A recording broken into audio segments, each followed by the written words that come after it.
Porto de Long Beach, Califórnia, 14 de março de 2022. Uma inspeção de rotina do manifesto de carga sinalizou uma anomalia que desencadearia uma das maiores investigações federais na história do crime marítimo. Uma caixa selada marcada para sistemas de refrigeração, Puerto Vallarta,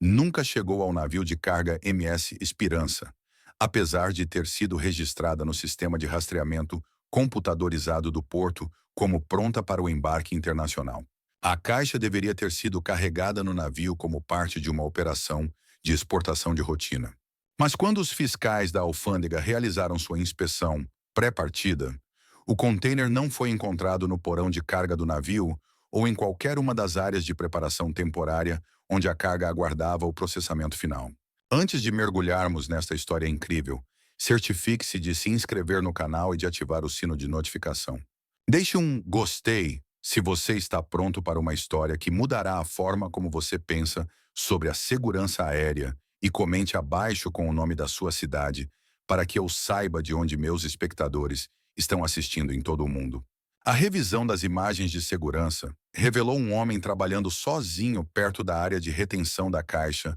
durante as horas da noite, quando o mínimo de pessoal estava presente para monitorar as atividades em todo o vasto complexo portuário. O homem foi identificado como Daniel Reis, um eletricista de 38 anos que havia sido empregado como contratado no Porto de Long Beach por 18 meses, sendo responsável pela manutenção dos sistemas elétricos e equipamentos de vigilância que eram essenciais para as operações do porto. Quando os oficiais de segurança do porto notificaram os investigadores do Departamento de Segurança Interna sobre a caixa desaparecida, Daniel Reis já havia desaparecido, sem se apresentar ao trabalho ou contatar os supervisores para explicar sua ausência. Seu veículo pessoal, uma picape Toyota Tacoma branca de 2007, estava faltando na área de estacionamento dos funcionários, onde ele normalmente a deixava durante os turnos de trabalho. Mais significativamente, os registros do computador mostram que seu cartão de acesso de segurança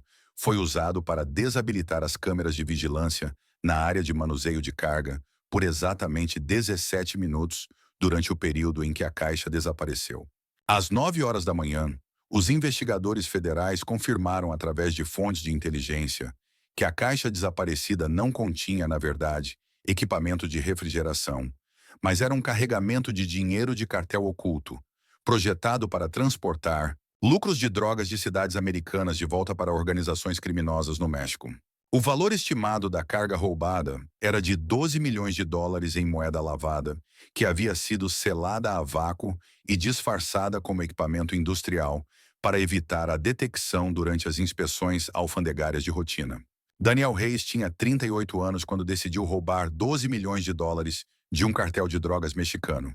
E tudo em seu histórico sugeria que ele era um candidato improvável para um crime tão ambicioso. Nascido e criado em San Diego, Califórnia, Daniel cresceu em uma família de classe trabalhadora, onde o serviço militar era considerado um caminho honroso para um emprego estável e um valioso treinamento profissional que poderia fornecer segurança ao longo de uma carreira adulta. Após se formar no ensino médio, Daniel se alistou na Marinha dos Estados Unidos, onde recebeu treinamento especializado como técnico em eletrônica, responsável pela manutenção de sistemas elétricos sofisticados a bordo de navios que operavam em todo o Oceano Pacífico. Seu serviço militar incluiu missões no Japão, Coreia do Sul e várias ilhas do Pacífico, onde as forças navais americanas mantinham bases e realizavam operações destinadas a proteger os interesses americanos na região. O treinamento de Daniel na Marinha incluiu uma educação extensiva em engenharia elétrica,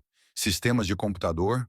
tecnologia de vigilância e procedimentos de segurança que se mostrariam valiosos em seu emprego civil após o fim de seu serviço militar. Ele aprendeu a trabalhar de forma independente em condições desafiadoras,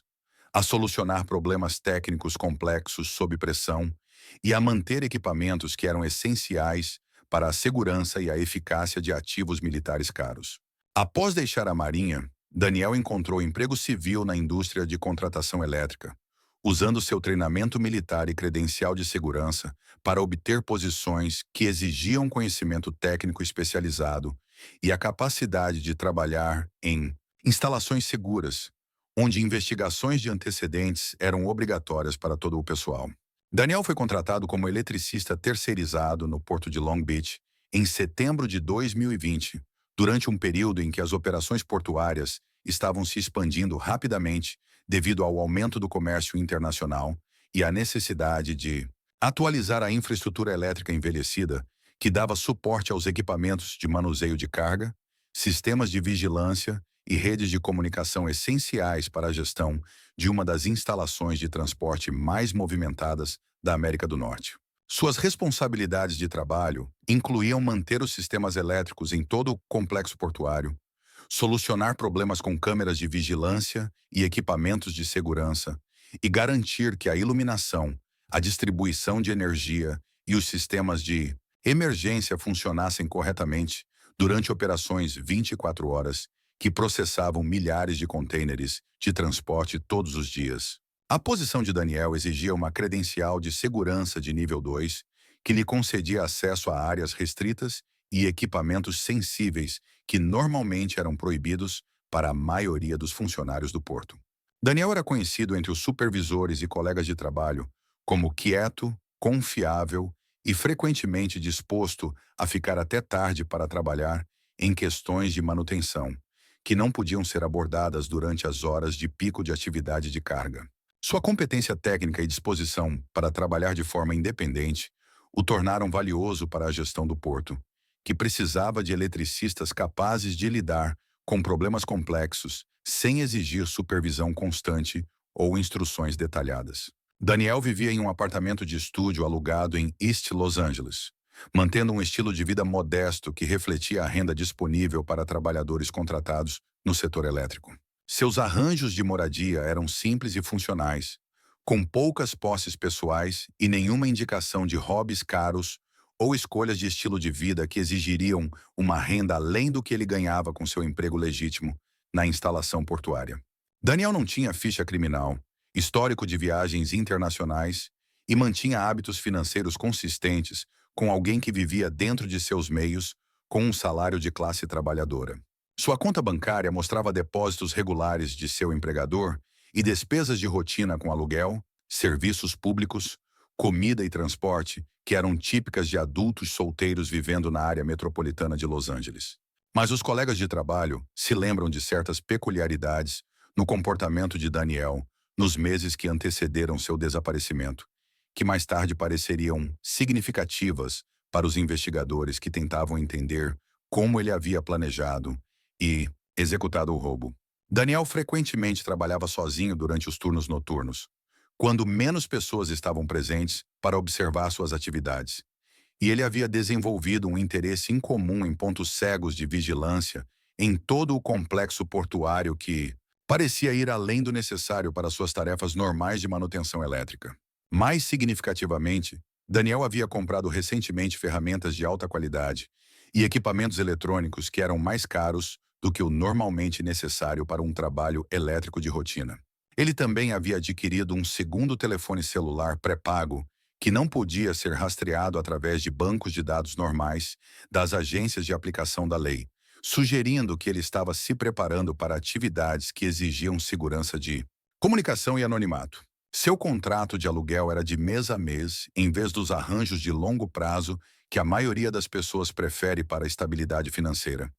E todos os depósitos de segurança e pagamentos de aluguel eram feitos em dinheiro, em vez de cheques ou transferências eletrônicas que criariam registros financeiros. Daniel não tinha familiares conhecidos na área de Los Angeles e mantinha conexões sociais mínimas com colegas de trabalho ou vizinhos que pudessem ter notado mudanças em seu comportamento ou preparações para atividades criminosas. O Porto de Long Beach é uma das instalações de transporte mais movimentadas da América do Norte, processando milhões de toneladas de carga anualmente e servindo como um portal crítico para o comércio internacional entre os Estados Unidos e países da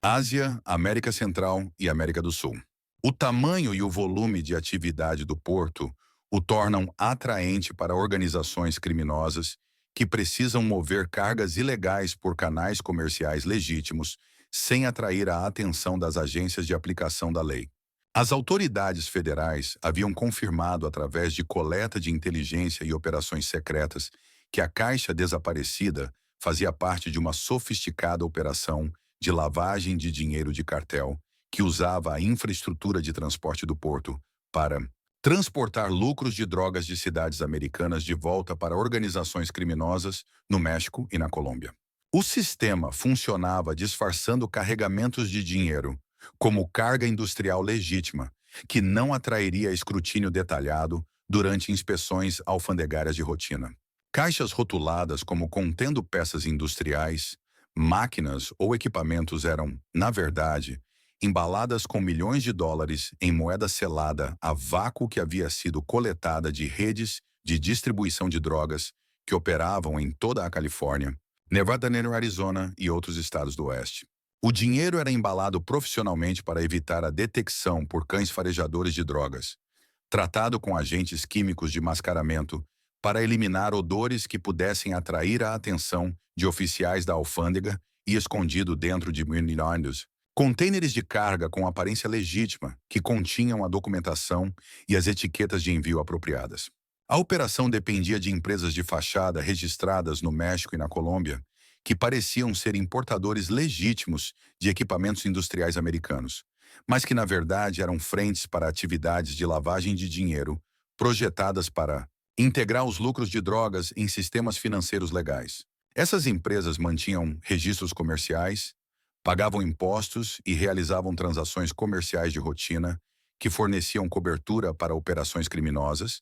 tornando extremamente difícil para as agências de aplicação da lei distinguir entre remessas legítimas e ilegais. Dentro das zonas portuárias, a operação dependia de contratados corruptos, manipuladores inconscientes ou funcionários que pudessem ser recrutados para facilitar o movimento de caixas contendo dinheiro entre navios, caminhões e áreas de armazenamento. Temporário sem atrair a atenção do pessoal de segurança ou dos fiscais da alfândega. O sistema exigia conhecimento interno das operações portuárias,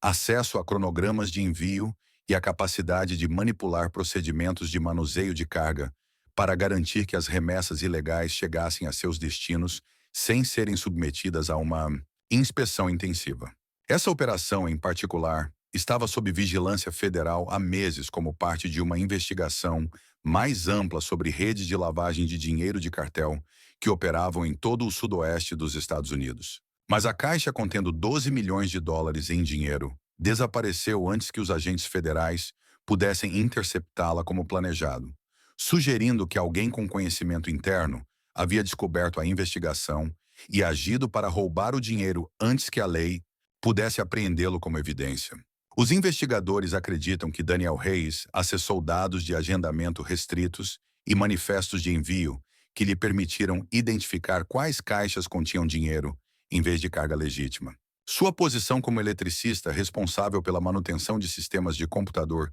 e equipamentos de vigilância lhe teria dado a oportunidade de acessar informações que normalmente eram restritas a funcionários portuários de alto escalão e inspetores da alfândega.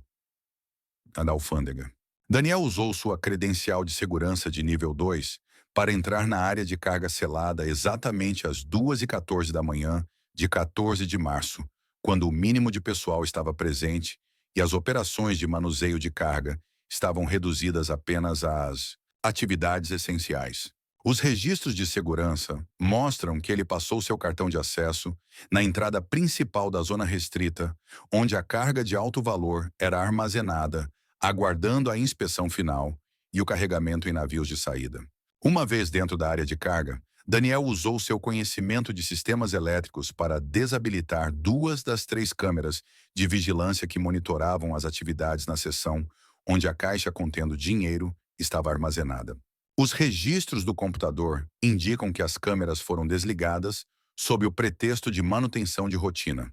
um procedimento que Daniel estava autorizado a realizar como parte de suas responsabilidades normais de trabalho e que não atrairia imediatamente a atenção do pessoal de segurança que monitorava a instalação. O procedimento de manutenção elétrica que Daniel iniciou era legítimo de acordo com os protocolos do porto, mas os investigadores mais tarde determinaram que o momento foi escolhido deliberadamente para coincidir com a presença do carregamento de dinheiro do cartel. O acesso de Daniel aos cronogramas de trabalho e manifestos de carga teria permitido que ele identificasse quando carregamentos valiosos estavam presentes e quando a cobertura de segurança seria mínima, devido a mudanças de turno e atividades de manutenção de rotina. As imagens de segurança da única câmera operacional restante mostram Daniel deixando a área restrita 17 minutos após entrar, empurrando uma caixa de ferramentas com rodinhas que parece significativamente mais pesada do que o container vazio que ele havia trazido para a instalação. A caixa de ferramentas era grande o suficiente para conter uma porção substancial dos 12 milhões de dólares em dinheiro,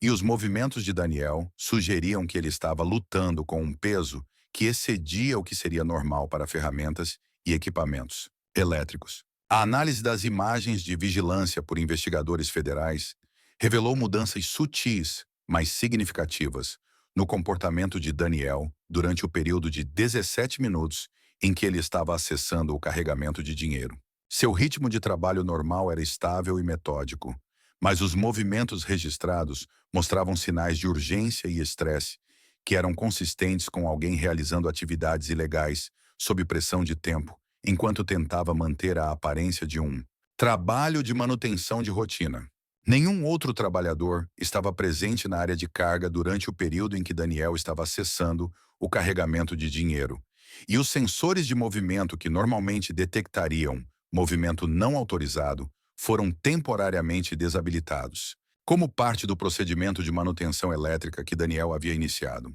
A combinação de pessoal mínimo, equipamentos de vigilância desabilitados e acesso legítimo a áreas restritas criou as condições perfeitas para o roubo, que não seria descoberto até horas depois, quando os fiscais da alfândega começaram a preparar a carga para o carregamento em navios de saída. O dispositivo de rastreamento GPS da caixa desaparecida foi mais tarde encontrado descartado em um bueiro fora da instalação portuária,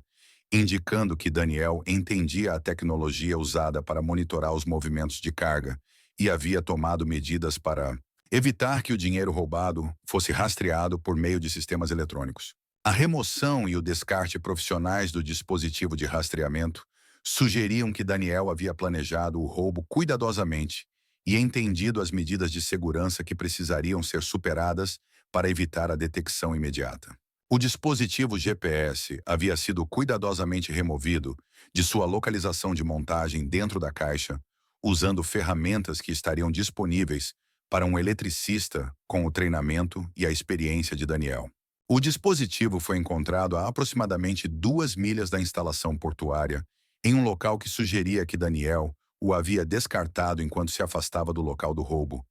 provavelmente durante as primeiras horas da manhã, quando o tráfego era mínimo e as chances de ser observado eram reduzidas. O exame forense do dispositivo GPS revelou que ele havia sido desabilitado usando técnicas que exigiam conhecimento de sistemas eletrônicos e acesso a ferramentas especializadas que não eram comumente disponíveis para criminosos casuais. A maneira profissional em que o dispositivo foi desativado sugeria que Daniel havia pesquisado a tecnologia extensivamente e praticado o procedimento de remoção antes de tentar o roubo. Naquela mesma manhã, Daniel não se apresentou para seu turno agendado, marcando a primeira ausência não justificada em sua história de 18 meses de emprego na instalação portuária. Quando os supervisores tentaram contatá-lo por telefone e rádio, eles não receberam resposta de alguém que havia sido completamente confiável em manter a comunicação durante o horário de trabalho e que nunca antes havia ficado inacessível quando necessário para reparos elétricos de emergência. O supervisor de turno, que havia trabalhado com Daniel por mais de um ano,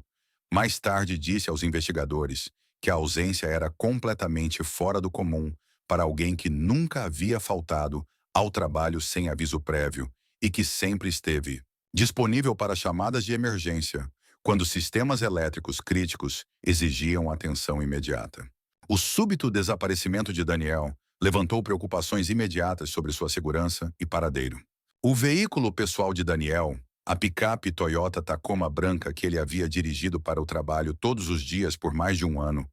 estava faltando na área de estacionamento dos funcionários, onde as câmeras de segurança o haviam gravado estacionando. No início de seu turno noturno, a ausência da picape confirmou que Daniel havia deixado a instalação portuária voluntariamente, em vez de ter sido sequestrado ou morto por associados que poderiam ter descoberto seu roubo e tentado recuperar o dinheiro. As imagens de vigilância do estacionamento mostraram a picape de Daniel deixando a instalação por volta das 3h45 da manhã, cerca de 30 minutos depois que ele havia concluído o roubo do dinheiro do cartel. O momento sugeria que Daniel havia usado o tempo adicional para garantir que o dinheiro roubado estivesse devidamente seguro em seu veículo e que nenhuma evidência do roubo permanecesse em áreas onde pudesse ser descoberta pelo pessoal de segurança, que conduzia inspeções de rotina. As imagens de vigilância da partida de Daniel o mostravam dirigindo em velocidades normais e obedecendo às regulamentações de trânsito,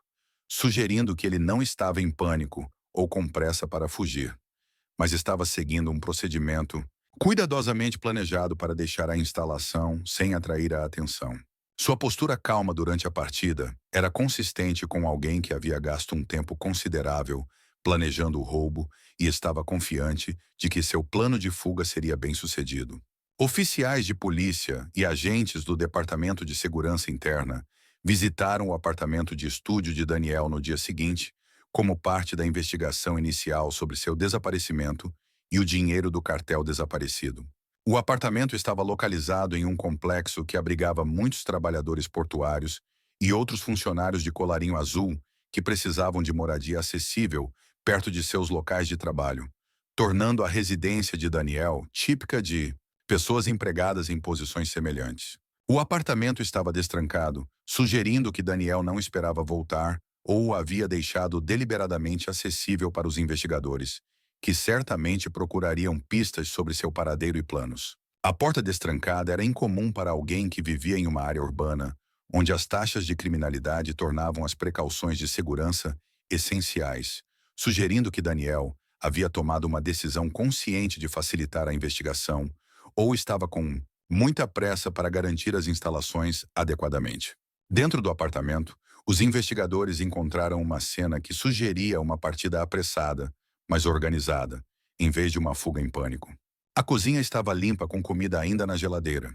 indicando que Daniel não estava planejando partir permanentemente quando voltou para casa pela última vez. No entanto, uma bolsa de emergência estava faltando em seu armário do quarto, junto com roupas e itens pessoais que seriam necessários para viagens prolongadas ou realocação para uma nova área. A bolsa de emergência havia sido mencionada pelo senhorio de Daniel durante conversas de rotina sobre a preparação de inquilinos para emergências, e sua ausência sugeria que Daniel vinha mantendo a prontidão para uma partida rápida mesmo antes do roubo ocorrer. A bolsa foi descrita como contendo suprimentos de emergência, dinheiro, documentos de identificação e outros itens que seriam essenciais para alguém que precisava desaparecer rapidamente. Uma gaveta da mesa havia sido completamente esvaziada de documentos, registros financeiros e outros papéis que pudessem ter fornecido informações sobre os planos ou o destino de Daniel. A remoção sistemática de informações pessoais sugeria que Daniel entendia a importância de eliminar evidências que pudessem ajudar as agências de aplicação da lei a rastrear seus movimentos ou identificar pessoas que pudessem estar ajudando em sua fuga. Equipamentos de computador que haviam sido observados no apartamento durante visitas anteriores estavam faltando, incluindo um computador portátil e discos rígidos externos que poderiam ter contido informações sobre a pesquisa de Daniel sobre a operação do cartel ou seus planos para se livrar do dinheiro roubado. A remoção de equipamentos eletrônicos sugeria que Daniel estava preocupado com evidências digitais que poderiam ser recuperadas por meio de análise forense. Mais intrigante, os investigadores encontraram um bilhete amassado na lixeira do apartamento que continha apenas 3 palavras escritas na caligrafia de Daniel: no second chances, sem segundas chances. O significado da mensagem não estava claro, mas sugeria que Daniel entendia as sérias consequências de roubar de uma organização criminosa que era conhecida por retaliação violenta contra pessoas que interferiam em suas operações. O bilhete poderia ter sido um lembrete para si mesmo sobre a importância de executar seu plano de fuga perfeitamente. Ou poderia ter sido uma mensagem sobre seu entendimento de que as organizações de cartel não perdoam roubo e que sua sobrevivência dependeria de desaparecer completamente antes que pudessem localizá-lo e matá-lo. A frase também sugeria que Daniel acreditava que teria apenas uma oportunidade de escapar com sucesso e que quaisquer erros resultariam em captura ou morte. A análise da caligrafia confirmou que o bilhete foi escrito por Daniel, mas o contexto e o momento não puderam ser determinados por meio de exame forense. O bilhete poderia ter sido escrito semanas antes do roubo, como parte de seu processo de planejamento, ou poderia ter sido composto imediatamente antes de sua partida, como um lembrete final dos riscos envolvidos em sua empreitada criminosa. A busca no apartamento também revelou evidências de que Daniel vinha realizando uma pesquisa extensiva sobre direito marítimo, procedimentos de envio internacional e sistemas de vigilância eletrônica durante os meses que antecederam o roubo. Livros, revistas e artigos impressos sobre esses tópicos foram encontrados em todo o apartamento, sugerindo que Daniel vinha estudando os aspectos técnicos e legais da operação que estava planejando cometer. De particular interesse para os investigadores foi uma coleção de cartas náuticas e tábuas de maré para a costa da Califórnia, juntamente com informações sobre padrões climáticos sazonais, cronogramas de patrulha da Guarda Costeira e tráfego de navios comerciais que poderiam ser relevantes para alguém que planeja escapar pelo mar. Os materiais de pesquisa marítima sugeriam que Daniel poderia estar considerando usar seu treinamento na Marinha e conhecimento das águas costeiras para evadir a captura após cometer o roubo. Equipamentos de navegação, incluindo dispositivos GPS, rádios marítimos e sistemas de bússola, estavam faltando no apartamento, juntamente com equipamento de acampamento e suprimentos de sobrevivência que seriam úteis para alguém que planeja viver de forma independente em áreas remotas ou a bordo de uma embarcação por longos períodos. O equipamento desaparecido confirmou que Daniel vinha se preparando para um plano de fuga que poderia envolver viagens marítimas ou sobrevivência na natureza. Registros financeiros encontrados no apartamento mostravam que Daniel vinha vivendo modestamente dentro de seus meios, mas também revelaram vários saques em dinheiro e compras incomuns durante as semanas que antecederam o roubo. Grandes quantias de dinheiro foram retiradas de suas contas bancárias e gastas em itens que não eram consistentes com suas despesas de vida normais, sugerindo que ele vinha acumulando recursos e suprimentos necessários para seu plano de fuga. Recibos encontrados no apartamento mostravam compras de telefones celulares pré-pagos, vales postais, cheques de viagem e outros instrumentos financeiros que poderiam ser usados para transações anônimas ou convertidos em dinheiro sem criar registros rastreáveis. As preparações financeiras sugeriam que Daniel vinha planejando sua fuga por vários meses e havia considerado cuidadosamente como evitar a detecção por meio de monitoramento financeiro eletrônico. Os investigadores federais lançaram imediatamente uma caçada humana abrangente que incluiu a coordenação entre várias agências de aplicação da lei, cooperação internacional com as autoridades mexicanas e o uso de recursos normalmente reservados para rastrear terroristas internacionais e outros fugitivos de alta prioridade. A equipe de investigação incluía agentes do FBI especializados em crime organizado, pessoal da DEA com experiência em operações de cartel e investigadores da segurança interna que entendiam de segurança portuária e métodos de tráfico de carga. A escala da resposta federal refletiu tanto a seriedade do roubo quanto as possíveis implicações para a segurança nacional de ter uma pessoa com o histórico militar e conhecimento técnico de Daniel, operando como um fugitivo que demonstrou vontade de cometer crimes contra organizações criminosas perigosas. As autoridades federais estavam preocupadas que Daniel pudesse tentar vender seu conhecimento dos procedimentos de segurança portuária para outros grupos criminosos ou agências de inteligência estrangeiras que pudessem usar as informações para planejar ataques contra essa infraestrutura americana. Analistas de inteligência designados para o caso realizaram avaliações detalhadas do treinamento militar de Daniel,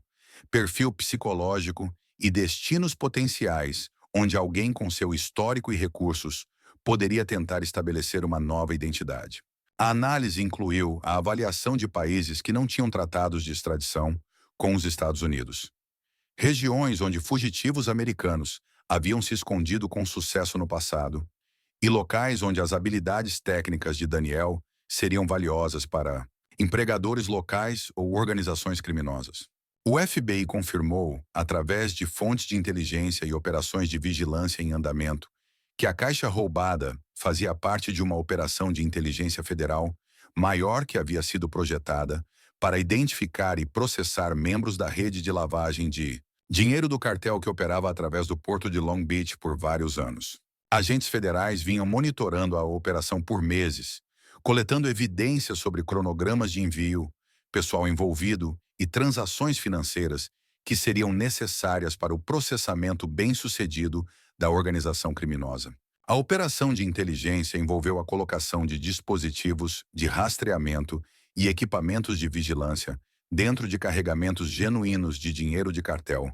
a realização de operações secretas para identificar o pessoal-chave envolvido na rede, de lavagem de dinheiro e a coordenação com agências internacionais de aplicação da lei para desarticular as operações da organização em vários países simultaneamente. O roubo do carregamento de 12 milhões de dólares comprometeu meses de trabalho investigativo e permitiu que outros membros da rede criminosa escapassem do processo judicial ao destruir evidências e fugir antes que a prisão pudesse ser feita. No entanto, Daniel Reis não era um suspeito ou pessoa de interesse na investigação federal antes do roubo ocorrer,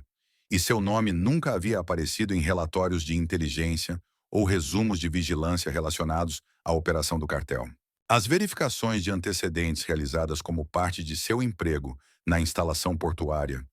não revelaram conexões com organizações criminosas, irregularidades financeiras que pudessem sugerir envolvimento em atividades ilegais ou padrões de comportamento que pudessem indicar riscos potenciais de segurança. A ausência de qualquer suspeita prévia sobre Daniel tornou seu roubo particularmente surpreendente para os investigadores federais, que vinham monitorando de perto a operação do cartel e acreditavam ter identificado todo o pessoal-chave envolvido na rede de lavagem de dinheiro. A capacidade de Daniel de roubar o dinheiro sem ser detectado sugeriu que ele havia descoberto a operação de forma independente ou que havia sido recrutado por intermediários do cartel que o haviam identificado como um ativo em potencial sem atrair a atenção da vigilância federal. Os investigadores federais desenvolveram duas teorias principais sobre como Daniel se envolveu no roubo e o que o motivou a roubar de uma organização que era conhecida por retaliação violenta contra pessoas que interferiam em suas operações. A primeira teoria sugeria que Daniel havia tropeçado em evidências da operação do cartel por meio de suas atividades de trabalho legítimas e havia passado meses planejando o roubo após perceber o valor da carga que estava sendo transportada pela instalação. Essa teoria era apoiada pelo acesso de Daniel aos manifestos de envio, cronogramas de segurança e sistemas de vigilância que lhe teriam permitido identificar padrões nas operações do cartel e determinar quando carregamentos valiosos estariam presentes com cobertura de segurança mínima. Sua experiência técnica e credencial de segurança teriam tornado possível para ele coletar informações sobre a operação sem atrair a atenção de supervisores ou colegas de trabalho que pudessem ter relatado comportamento suspeito. A teoria da descoberta independente também era consistente com a aparente surpresa de Daniel ao saber da investigação federal, como evidenciado por sua decisão de roubar o dinheiro pouco antes de ele ser apreendido pelos agentes da lei. Se Daniel estivesse trabalhando com o cartel, ele provavelmente teria sido avisado sobre a operação de inteligência federal e teria evitado cometer um roubo que atrairia a atenção adicional das agências de aplicação da lei para a rede criminosa. A segunda teoria propunha que Daniel havia sido recrutado por intermediários do cartel que precisavam de alguém com acesso interno às instalações portuárias e conhecimento técnico que seria essencial para interceptar carregamentos de dinheiro antes que pudessem ser apreendidos por agências de aplicação da lei. Sob esse cenário, Daniel teria sido abordado por recrutadores criminosos que o haviam identificado como um ativo em potencial com base em seu histórico militar, situação financeira e acesso a áreas restritas. A teoria do recrutamento foi apoiada pelo planejamento e execução sofisticados do roubo, que exigiram conhecimento de operações de cartel, procedimentos de aplicação da lei e habilidades técnicas que poderiam não estar disponíveis para alguém que trabalha de forma independente. A teoria também explicava a aparente confiança de Daniel durante o roubo e sua capacidade de desaparecer tão completamente após cometer o crime. O recrutamento de funcionários e contratados do governo por cartéis tipicamente envolve uma pesquisa extensiva sobre alvos em potencial, incluindo a análise de suas situações financeiras, relacionamentos pessoais e vulnerabilidades psicológicas que poderiam ser exploradas por meio de suborno, chantagem ou outras formas de coerção. O estilo de vida modesto de Daniel, a falta de conexões familiares e o acesso a informações valiosas o teriam tornado um alvo atraente para recrutadores criminosos que buscavam desenvolver fontes internas nas operações de segurança portuária. No entanto, a teoria do recrutamento foi complicada pela ausência de qualquer evidência de que Daniel estivesse em contato com associados de cartel conhecidos ou tivesse recebido pagamentos de organizações criminosas antes do roubo ocorrer. Investigações financeiras não revelaram renda inexplicada,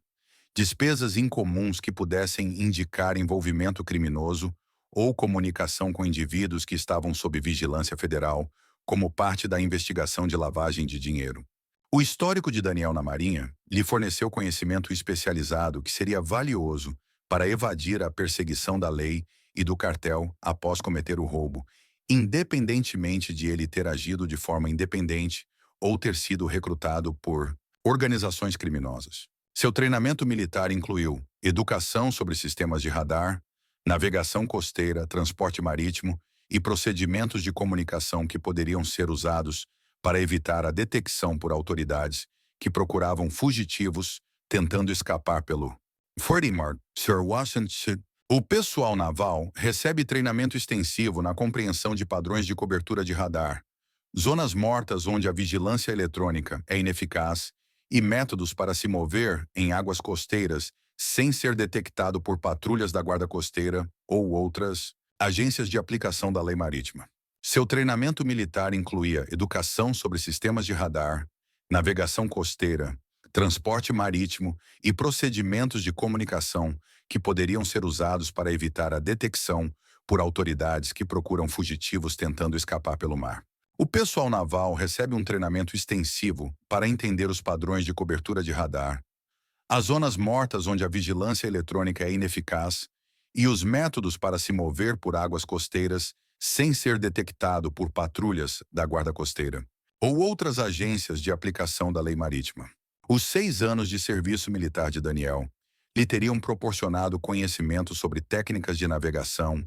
padrões climáticos e variações sazonais nas atividades de patrulha que poderiam ser exploradas por alguém que tenta fugir da captura. A costa da Califórnia inclui centenas de quilômetros de litoral remoto com inúmeras enseadas, entradas e vias navegáveis que poderiam fornecer esconderijo para pequenas embarcações ou locais de desembarque para pessoas que tentam evitar a detecção por autoridades. O treinamento naval de Daniel teria incluído instrução em operações de pequenas embarcações, navegação costeira e técnicas de sobrevivência que seriam essenciais para alguém que tenta escapar pelo mar ou para estabelecer uma base de operações oculta em áreas costeiras remotas. Sua experiência militar também incluía treinamento em operação de equipamentos, gerenciamento da cadeia de suprimentos e coordenação de logística, o que seria útil para alguém que planeja estabelecer uma nova identidade em um país estrangeiro. O pessoal naval aprende a trabalhar com contatos internacionais, a entender os procedimentos alfandegários e a gerenciar recursos de forma eficiente durante missões prolongadas que exigem autossuficiência e planejamento cuidadoso. O treinamento em guerra eletrônica que Daniel recebeu durante seu serviço na Marinha lhe teria fornecido conhecimento sobre sistemas de comunicação, tecnologia de vigilância e métodos para evitar a detecção por equipamentos de monitoramento eletrônico usados por agências de aplicação da lei. Este treinamento seria particularmente valioso para alguém que tenta escapar da captura por agências que dependem fortemente de vigilância eletrônica e interceptação de comunicações para rastrear fugitivos. A combinação de conhecimento técnico, experiência operacional e compreensão dos procedimentos de aplicação da lei teria tornado Daniel particularmente eficaz no planejamento e execução de uma fuga que seria difícil para as autoridades rastrearem ou preverem. Seu histórico militar sugeria que ele seria capaz de viver de forma independente em condições desafiadoras e de manter a segurança operacional que impediria a detecção por técnicas de investigação sofisticadas. O conhecimento de falhas de radar ao longo da costa da Califórnia seria particularmente valioso para alguém que planeja escapar pelo mar,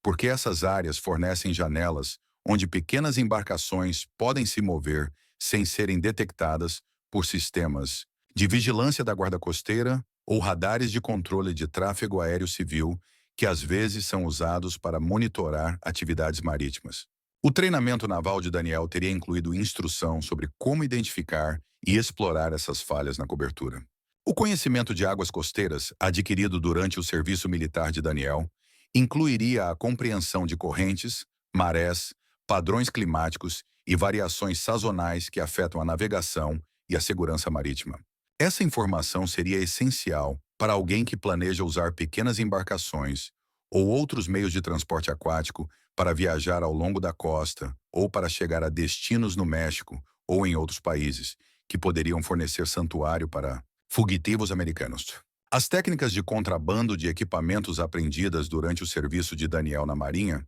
poderiam ser adaptadas para mover grandes quantias de dinheiro ou outra carga valiosa sem atrair a atenção de oficiais da alfândega ou agências de aplicação da lei. Né? O pessoal militar é treinado em métodos para ocultar equipamentos sensíveis durante o transporte e para usar canais de envio legítimos para mover materiais que exigem medidas especiais de segurança. Apesar de uma investigação extensiva usando tecnologias de rastreamento sofisticadas, sistemas de monitoramento financeiro e redes de inteligência que localizaram com sucesso outros fugitivos que tentaram desaparecer após cometer crimes federais, nenhum vestígio de Daniel Reis ou dos 12 milhões em dinheiro de cartel roubado jamais foi descoberto. A ausência completa de pistas ou evidências frustrou os investigadores que mobilizaram recursos extensivos na tentativa de resolver o caso. A investigação incluiu o uso de algumas das mais avançadas tecnologias de rastreamento disponíveis para as agências federais de aplicação da lei, incluindo sistemas de vigilância por satélite, equipamentos de monitoramento de comunicação eletrônica e ferramentas de análise de transações financeiras que podem detectar padrões de atividade associados a fugitivos que tentam estabelecer novas identidades ou acessar ativos ocultos. A vigilância por satélite tem sido usada para monitorar áreas costeiras remotas, regiões selvagens e passagens de fronteira internacionais, onde Daniel poderia ter tentado estabelecer um esconderijo ou sair dos Estados Unidos sem ser detectado por autoridades de imigração. Sistemas de imagem de alta resolução podem detectar atividade humana, movimentos de veículos e projetos de construção que possam indicar a presença de alguém tentando viver fora da rede em locais remotos. Sistemas de monitoramento eletrônico foram programados para detectar qualquer uso do número de seguro social, carteira de motorista, cartões de crédito ou outros documentos de identificação de Daniel, que criariam registros em bancos de dados, governamentais ou sistemas comerciais. O monitoramento inclui buscas em registros de emprego, sistemas médicos, contas de serviços públicos e outros serviços que geralmente exigem identificação oficial para acesso. A análise de transações financeiras se concentrou em detectar padrões de uso de dinheiro em espécie, transferências de dinheiro ou outras atividades financeiras que pudessem indicar a presença de Daniel em áreas geográficas específicas ou suas. Tentativas de converter o dinheiro roubado em outras formas de riqueza, que seriam mais fáceis de usar sem atrair a atenção. A análise inclui o monitoramento de operações de câmbio de moedas, negociantes de metais preciosos e outros negócios que comumente lidam com grandes transações em dinheiro. Os registros da patrulha de fronteira não mostram evidências de que Daniel tenha tentado cruzar para o México por postos de entrada oficiais. Mas os investigadores reconhecem que a extensa rede de rotas de contrabando ao longo da fronteira, Califórnia-México teria fornecido inúmeras oportunidades para alguém com recursos suficientes cruzar ilegalmente sem ser detectado por autoridades de imigração. A região da fronteira inclui centenas de quilômetros de terreno remoto, onde as travessias poderiam ocorrer sem a observação de agentes de patrulha ou sistemas de vigilância. As operações de travessia ilegal de fronteira são empreendimentos sofisticados que utilizam conhecimento detalhado dos cronogramas de patrulha, locais de equipamentos de vigilância e características geográficas que fornecem esconderijo para pessoas que tentam entrar ou sair dos Estados Unidos sem documentação oficial. Hamari Crow. O treinamento militar de Daniel e o acesso a 12 milhões de dólares em dinheiro teriam possibilitado a ele comprar assistência de organizações de contrabando profissionais que se especializam em mover clientes de alto valor através de fronteiras internacionais. As autoridades mexicanas têm sido cooperativas na busca por Daniel e no monitoramento de fontes de inteligência que possam fornecer informações sobre fugitivos americanos que buscam santuário em seu território. No entanto, o vasto território do México, os recursos limitados de aplicação da lei e a presença de organizações criminosas que lucram com a proteção de fugitivos tornam difícil localizar indivíduos que têm recursos suficientes para comprar proteção e anonimato. Sistemas de monitoramento financeiro não detectaram nenhuma atividade nas contas bancárias, cartões de crédito ou outros instrumentos financeiros eletrônicos de Daniel desde seu desaparecimento, sugerindo que ele está morto ou adotou com sucesso uma nova identidade que lhe permite acessar dinheiro sem usar seus documentos de identificação originais. A ausência completa de atividade financeira é incomum para fugitivos, que geralmente cometem erros que criam rastros eletrônicos que podem ser seguidos pelos investigadores. Os sistemas de monitoramento de roubo de identidade foram programados para detectar qualquer tentativa de usar as informações pessoais de Daniel para obter novos documentos de identificação, solicitar emprego ou acessar serviços governamentais que exijam verificação de identidade. O monitoramento inclui buscas em bancos de dados mantidos por departamentos estaduais de veículos motorizados, a administração da Previdência Social e outras agências que emitem documentos oficiais. Interceptações de comunicação e vigilância eletrônica não revelaram chamadas telefônicas, atividade na internet ou outras comunicações eletrônicas que pudessem ser atribuídas a Daniel desde seu desaparecimento. A ausência de atividade eletrônica sugere que Daniel está morto ou que evitou com sucesso o uso de quaisquer métodos de comunicação que criariam registros que pudessem ser monitorados por agências de aplicação da lei. Os sistemas de comunicação modernos criam registros extensivos da atividade do usuário que podem ser analisados por agências de aplicação da lei para rastrear os movimentos e atividades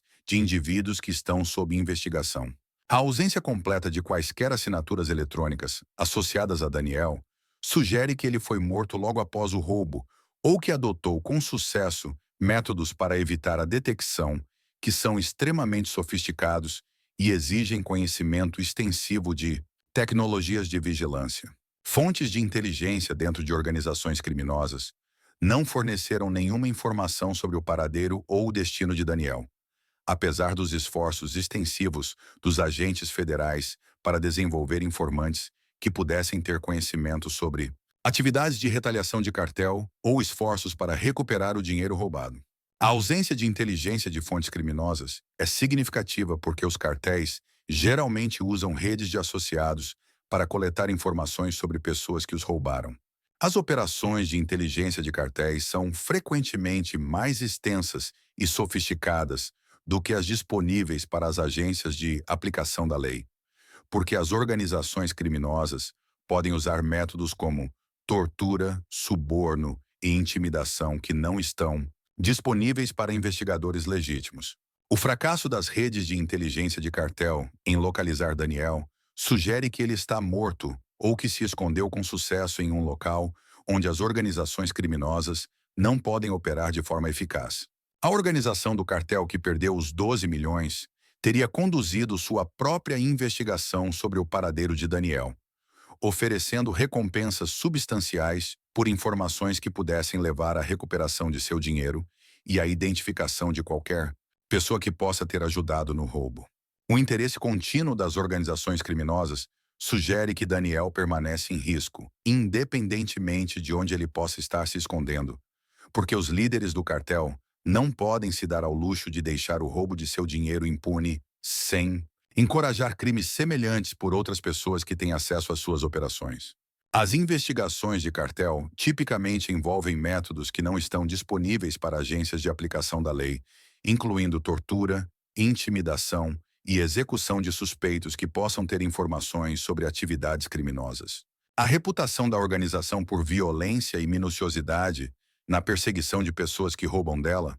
sugere que a sobrevivência de Daniel dependeria de permanecer completamente escondido de investigadores criminais que têm recursos e motivação que excedem os disponíveis para as autoridades legítimas. Os 12 milhões de dólares que Daniel roubou nunca foram recuperados,